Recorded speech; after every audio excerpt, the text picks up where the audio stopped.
And it's, you know, he's saying the same thing. And the other dangerous thing about this man is he says what Muhammad says is true, what Buddha says is true, and what Jesus says is true. And he's very well versed in all of the great religions. Yeah. But here was this man telling me that this was his master. And he had a very, very powerful testimony. And during the 40-minute drive from my hotel to the yacht club, because we were organizing a sailing dinner, yeah, I just didn't have a choice. But I was also a bit curious about what this man was saying about Sai Baba. And it would be so easy to be swayed if I wasn't confident that I was a disciple whom Jesus loved. Yeah? Because I recall what Christ whispered to me. There will be those saying that I am him or I am he, from the wilderness, everywhere. There will be very, very many false prophets. And it's particularly important for all of us as a church, as the body of the beloved, to be able to discern our Master's voice and recognize, as John did the second time Christ appeared, second coming, yeah, second coming, the second time Christ appeared after his resurrection, who Christ was, that it was Christ speaking to them from the shore, 200 cubits from where the boat was. Who wants that benefit? Amen. Yeah. And again, that benefit is accessible to each and every one of us who has that confidence that Christ loves us, that we are his favorite. Amen? Amen. Now,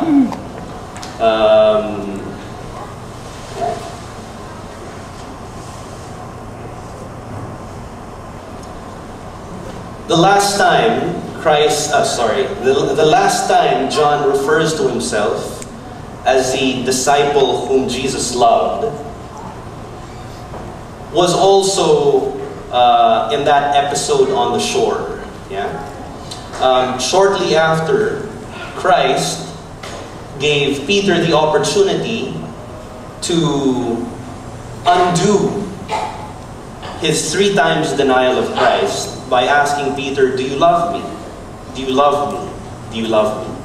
Yeah. In fact, in the original Greek, Christ said, this is funny, you know how macho these disciples were? Because these are hardened laborers, yeah? They're fishermen, they're carpenters, they're stone workers. You had a tax collector, and you had somebody who was very familiar with Jewish law. Yeah? So these were men. Yeah? These were macho men. And the funny thing was, Christ, in the 3 times when he asked Peter, do you love me? He actually said, do you agape me? Unconditionally. Do you love me unconditionally? And then Peter said, macho, yes, Master, I like you. Or I philia you. Yeah. And then Christ asked again, do you agape me? Yes, Master, I philia you. And then the 3rd time, but this was really Christ's opportunity, I feel, to allow Peter to build himself up again after having denied Christ 3 times, yeah, before the cock crowed. And this was more for him, not for Christ, because Christ knows that all of that is forgiven. Yeah. And he can never lose his salvation. So this was more an opportunity for Peter to reaffirm himself 3 times by saying, yes, I love you. Yeah. But it's interesting what the original Greek was. Do you love me unconditionally? Yes, I like you. Yeah. But anyway, so after that, Christ also prophesied about how Peter would die. Shortly before this verse, I think it was verse 18. And then Christ said, as a young man, you tied your shoes and went anywhere you wanted, but as an old man, you will be bound and be taken against your will to a place where you'd eventually die. So this was where Christ prophesied about how Peter would die. And then the next verse came. This he spoke, the prophecy of how Peter would die, signifying by what death he would glorify God. And when he had spoken this, he said to him, "Follow me." So Jesus said to Peter, okay, this is how you're going to die. Follow me. And Christ started walking. Yeah. And this is already towards the end of the Gospel of John. Yeah.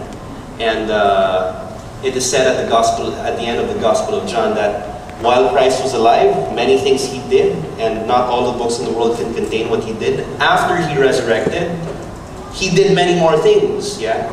And that wasn't written either. Yeah. And so Christ turned to Peter and said, "Follow me." Then Peter, after he heard Christ say, "Follow me," he turned around and he saw Christ walking already. And he saw that the disciple whom Jesus loved was already following. Yeah. Who also had leaned on his breast at the Last Supper and said, you'll recall that during the Last Supper, everybody was asking, Peter was asking, "Jesus, who will betray you?" Yeah. It's a bit curious to me why he should ask now. Yeah. But he probably wanted his master to tell him himself. Because during the Last Supper, his master didn't tell him. He only whispered it to the disciple whom Jesus loved. And he saw that that disciple was there. Yeah. So, "Lord, who is the one who betrays you?" Yeah. So, of course, Jesus didn't answer anymore because it's like, it's obvious already who betrayed him. But somehow, Peter wanted to be on the same footing as John, so he wanted Jesus to tell him.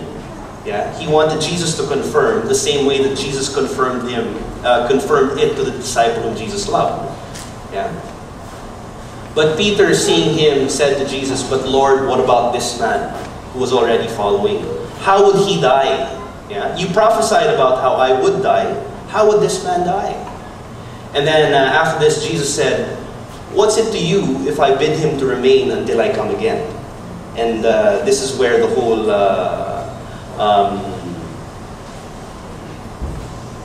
urban legend during that time started, that John would not die, that he would remain until Christ's second coming.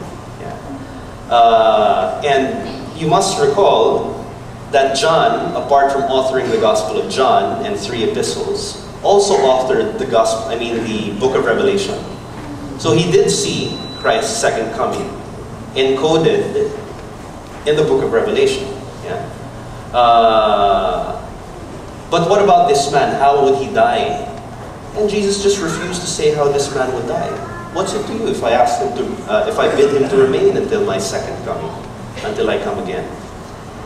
And then reading on about the life of John, after the accounts of the Gospel of John and the 3 epistles, and after reading Revelation, you'll also learn a lot about reading the historical context of these great figures. But what I'd like us to be able to discern to the 5th and final time that John was called the disciple whom Jesus loved is this. John didn't need to be told to follow. When Peter turned after Christ told him to follow me, John was already following. You know, it's like little children. If these little children know that they're special in your eyes, they always want to be around you. Because they know that if they want anything, they can always ask and you will give it. They know that they feel safe around you. Yeah? This is why a lot of kids want to compete to be the favorite. You know, and the label favorite is so powerful in that sense. It was the same for John the Beloved, the disciple whom Jesus loved, the disciple who felt that he was the favorite. He was always following. He never left Christ from the Garden of Gethsemane all the way up to the foot of the cross when he was crucified. When Mary Magdalene said that Christ's body was missing, he left last, arrived first. He was also the first to believe that Christ had resurrected. When Christ appeared a second time, he was the only one who recognized who Christ was.